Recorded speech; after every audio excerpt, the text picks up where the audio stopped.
They all start to blend together, Richard, in the age of coronavirus. It is Wednesday, September 2nd, 2020, and I am joined this morning by Richard Ojeda, who is the national spokesperson for NoDemLeftBehind, which is an organization, a coalition that is working to elect Democrats in Congress in deep red districts across the country. Richard is an American politician, a retired U.S. Army major who served in the West Virginia Senate, representing the 7th Senate District there. Thank you so much for joining us, Richard Ojeda. Hey, thank you, Alex, for having me on. How are you doing this morning? Doing great. Can't complain. Yeah, can't complain, although we're hearing a lot of bombast from the President of the United States the last couple of days. I guess I could complain. Yeah. So I was thinking it's great that you can't complain, but I sure can. So you're working with NoDemLeftBehind, which is working to elect Democrats in deep red congressional districts across the country. Would you tell me a little bit about this organization? And Joshua Mast is commenting, I'm a Democrat running in a deep red district, so hopefully he'll leave a comment and we can connect you guys. But tell me a little bit about NDLB. Well, when you hear the term rural Democrat, for the most part, most people just turn the knob off. But that's not what NoDemLeftBehind does. We know that if we don't go into these red rural districts and put in the groundwork, it's never going to flip to blue. The best part about this is that we have absolutely found some amazing candidates that we have that I believe that if anybody takes the time to research, check out their platforms, I think that you're going to like what you see. Well, tell me some of the districts that you've gone into. Give us an example. And how many districts are you guys working to get Dems elected to? Right now, I think we have 12 different candidates. We've got 3 candidates in Florida. One of them is a female professional boxer. She's also a doctor. I mean, absolutely amazing.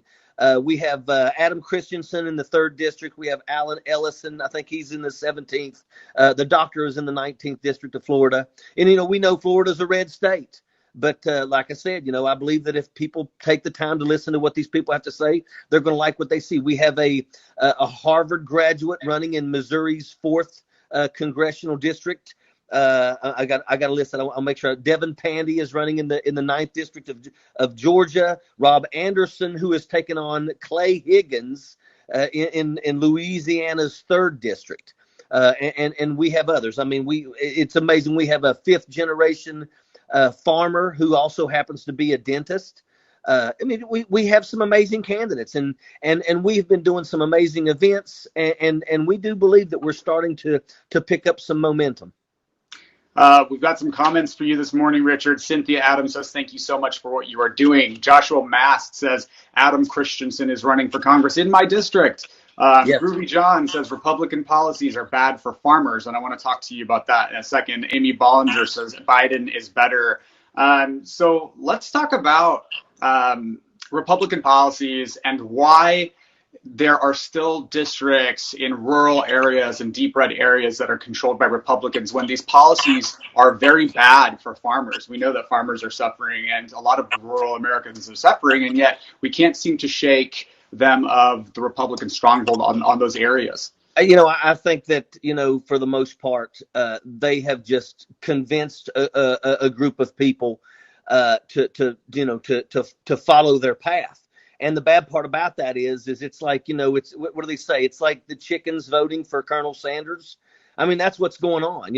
I live in, West Virginia, and coal mining is an industry that is on its way out. But the bad part about it is when you have people, and I'm sure that it's just like this all across the country, that rely on one specific industry, and somebody is willing to come in and tell them that they're going to save it, even though they know that it's most likely not true, they would still rather support the guy that's going to tell them that coal will be king again versus the guy that says, look, it's on its way out. It's time for us to bring opportunities so coal miners can transition. Same thing going for farmers and anything else in this country.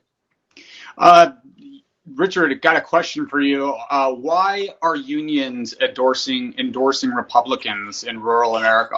Let me tell you something. It's one of the most devastating things that I've ever faced in my life. I had a 100% union voting record when I was a state senator. And when I chose to run in the last race, I got no endorsements.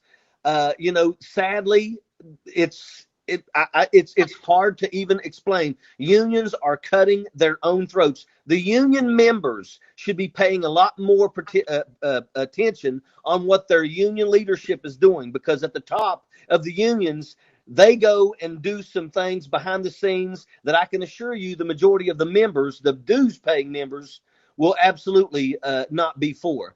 Anytime unions are supporting these Republicans, all that says is that they are putting their efforts behind somebody who will absolutely never, ever fight right to work legislation. And right to work legislation is a union buster. It is absolutely specifically created to take away the capabilities for the working class citizens. But when they support these Republicans, that's exactly what they're doing. And they should be called out for it at every single corner.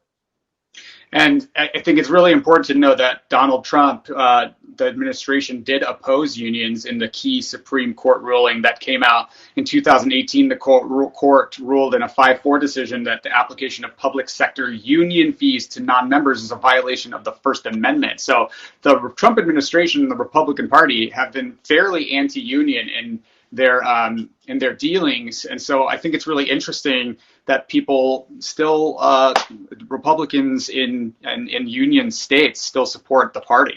But it's you could just, when it comes to Donald Trump, you're talking, he was pro-choice also.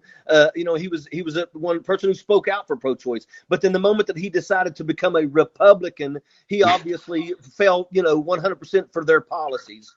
I mean, it is what it is. I believe that Donald Trump has convinced all these folks that are supporting him, especially those that belong to unions and things like that. I think they just happen to like the fact that he hates the same people that they hate. And it's a sad thing.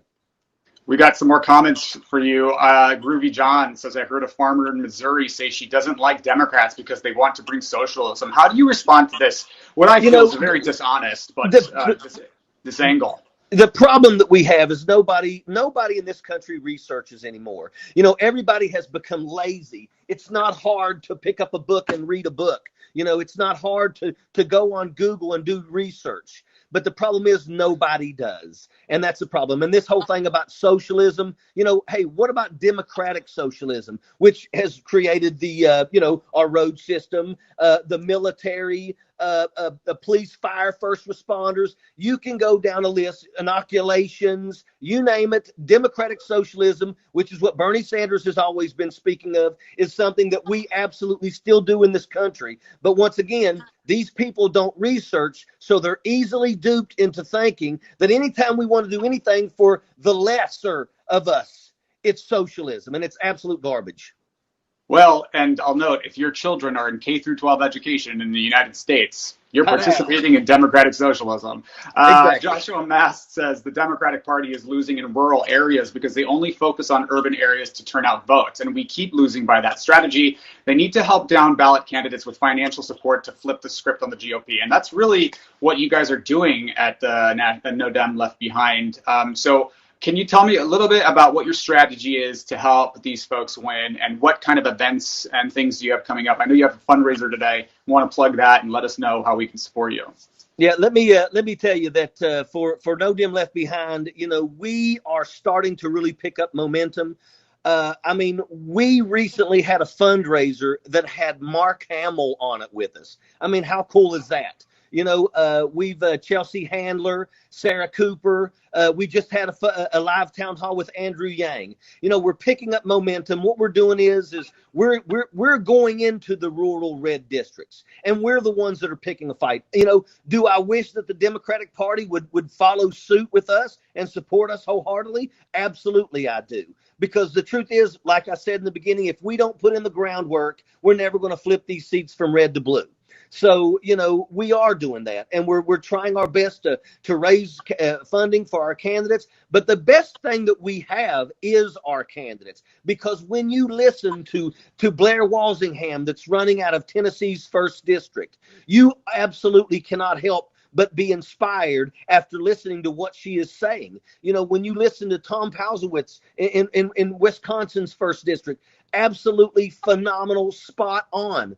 And then again, too, we also have some people, like I said, we have Rob Anderson running against Clay Higgins in Louisiana's 3rd District. Let me tell you something. Rob Anderson is absolutely on fire. And anybody that takes the opportunity to listen to him, they're going to support him. But here's the best part. If a person is running that you like their policies and they're running in Louisiana's 3rd District and you live in California, donate to them. Because the truth is if that person flips that seat from red to blue, you have another person in Washington, D.C. that lines up with your values and will vote accordingly. And that is why we keep telling people, just because you're not from West Virginia's 1st District and Natalie Cline is not your congresswoman, make no mistake about it. If she wins, she will absolutely vote on behalf of all of us. Fact. Whew. I'm fired up and ready to go. Richard, where can people support No Dem Left Behind and help donate and support your cause? They can go to NoDemLeftBehind.com. You can register on there with us. You can donate to our candidates. You can check out our candidates.